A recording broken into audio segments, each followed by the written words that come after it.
عقب الكشف عن مؤامرة إرهابية حبكها النظام الإيراني لاغتيال السفير السعودي في واشنطن، عقد اجتماع عاجل لكبار النواب في الكونغرس الأمريكي في 12 من تشرين الأول الجاري. النواب دعوا إلى إنهاء سياسة المساومة وإلى اتخاذ سياسة حازمة تجاه البنك المركزي للإرهاب وشطب اسم مجاهدي خلق الإيرانية من القائمة الأمريكية وحماية كاملة لأشرف.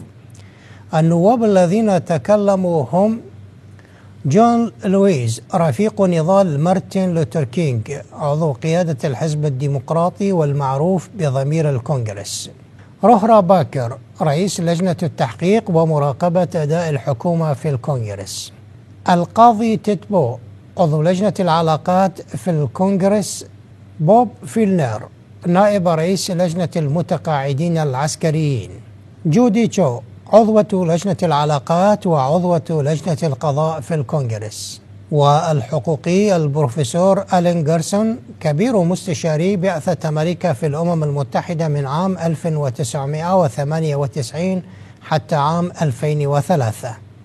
Says 450 days after the court ruling on Iran opposition, why is the State Department flouting U.S. law? And today, it's a little bit more diplomatic. It asks the question, why is there a delay? And I think this question is particularly auspicious today as we hear the news of Iran's involvement in this terrible plot to assassinate a foreign ambassador on U.S. soil. We may ask ourselves, is there any connection between all of this? I'm not suggesting that there is, but there is something peculiar when it takes so long for the State Department not only to reach a decision, but also to fail to accord minimal due process. As long as MEK is listed as a foreign terrorist organization, thousands of the residents at Camp Ashraf are at risk and subject to brutality. And in fact, I will never forget seeing the video of the last attack that was done, and it was terrifying. So we cannot wait any longer, and we must make sure that those who are fighting for democracy are safe. So it's well past the time to heed the federal court's order and to remove, we must remove Iran's largest opposition group from that terrorist designation. Let's keep up the pressure. Let's make sure that your voices are heard. We will continue until we see this done. Every day that goes by, we have another example of what this regime in Iran is doing. I mean, whether it's in Iraq, whether it's in Afghanistan, whether it's a Saudi ambassador, whatever, we know who the problem is. And you know, I almost laughed if it wasn't so tragic. This morning's Washington Post story on the on this terrorist arrest said the United States now is scrambling around to figure out what do we do next. What is, you know, we've done sanctions. What do we do next? They're not sure what to do next. Well, we already know what to do next. I mean, there's three things we could do, today. Delist the MEK, number one. Number two, make sure the Ashraf residents know that they are under protection. And number three, adopt the third way that Mr. Javi has been talking about for so many years. I don't know what the State Department is scrambling around with. I mean, they're still working on this thing of after, 450 days now. I mean, this is irresponsible. It's counter to law. So I say to the State Department, stop scrambling around. But clearly, we have to deal with Iran. Clearly, we're not going to invade. We've got to stop coddling these guys with, allowing them in Ashraf, allowing them in Iraq. The fact is that we should be more concerned about the safety and well-being of the MEK that would want democracy for Iran than we are concerned about the feelings of the mullahs who repress the people of Iran. This is absurd. I call on our government to step up to the plate, start reflecting American values instead of exhibiting cowardice in the face of tyranny, and make sure that people recognize that the honest designation of what the MEK is. And it's time for us to make sure that we are on the side of the people who are struggling for freedom without any hesitation on the part of the people of Iran. They should know, yes, Americans are on our side.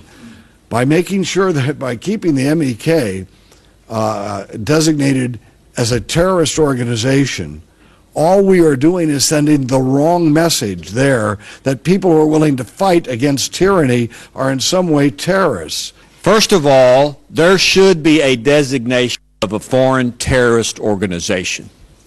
But it should not be the MEK. It should be the rogue government of Ahmadinejad in the nation of Iran. That should be designated as a foreign terrorist organization.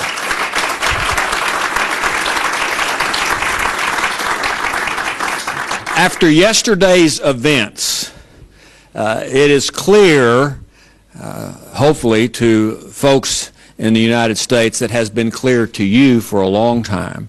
And so that operation yesterday should show us all that the true spots of the government of Iran, and should give us encouragement that the State Department will finally do what it has been dragging its feet to do for a long time, and deal with this issue of the MEK, and make sure that we also create safety, long-term safety for the good folks in Camp Ashraf.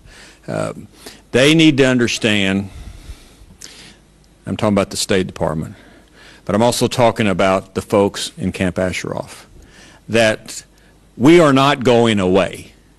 We are here for the long endurance of making sure justice occurs to those people in Camp Ashraf. We're not going away, and we're not going to be driven away.